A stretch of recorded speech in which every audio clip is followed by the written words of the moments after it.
Today is Are You OK Day, a day that I am proud to support and a day that is more important now than ever before. However, it shouldn't just be one day. We know that there is a pressing need for conversations beginning with Are you OK?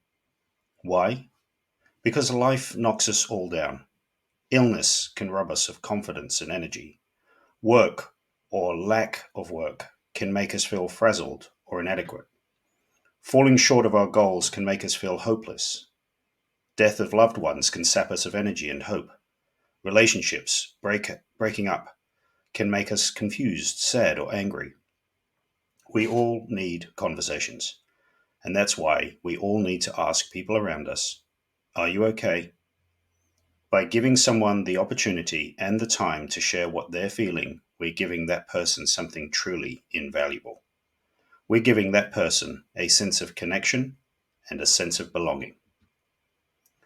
So, to whom should we ask the question, Are you okay? I'm not going to give you a list of things to cross check or tick off to determine whether a person might not be okay. Instead, I'll encourage you to trust your gut. Someone might be more tired than usual, less talkative than usual, less sociable than usual. The key phrase here is than usual. And this is also the key reason why family, friends, and workmates can play such a positive role when someone is struggling. We spend so much time with family, friends, and workmates, so we're well placed to notice the small changes that might suggest someone isn't coping or needs a bit of extra support. So let's say you notice something's up and you decide to check in with them. Here's how you might like to approach it. Ask, Are you okay? In a place that's comfortable and where there'll be no pressure to end the conversation quickly. Comment on the changes that you've noticed and let them know you're concerned for them. Be relaxed in your approach. You don't want them to feel like they're under investigation. Questions that start with, What's been happening? Or Why do you think that is? Can help the person open up.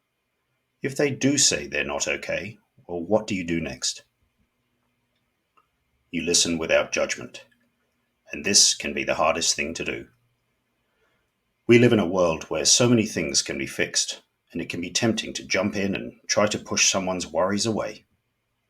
It can be really hard to hear that someone is in pain or struggling. But try and sit with the discomfort and remind yourself that your support is critical. We should avoid saying things like, Oh, I know what you're going through. It can be really tempting to share our own stories, but this isn't helpful because it makes us the focus of the conversation. Other phrases that aren't very helpful are, Oh, look on the bright side, or just focus on the positives. We might think that we're helping them by being upbeat, but it can make them feel worse. We can also make them feel like what they're going through isn't that important. Instead, take what they say seriously and say, You're not alone, or That sounds really stressful or difficult, or How can I help you? Or I'm here for you and I want to listen to what you have to say. Try and avoid rushing the conversation and try not to be afraid of sitting with silence. Once they've shared what they're going through, help them think about one small step that they might be able to take to improve their situation.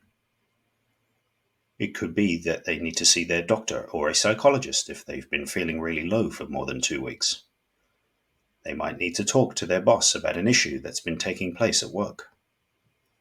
They might need encouragement to think about what they can do differently, or some help thinking about what's causing their troubles, or some help to figure out what would make life easier. Sometimes we can be ready to have that conversation, but the person just doesn't want to talk.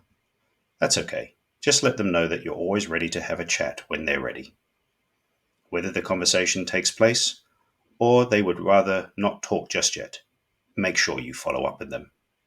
Make a joint decision to spend some time together in the near future and see how they're going. 3 little words can make all the difference to someone's life. And if we all did, we could change the world. So I'll leave you with this final question. Who will you ask? Thanks for your time.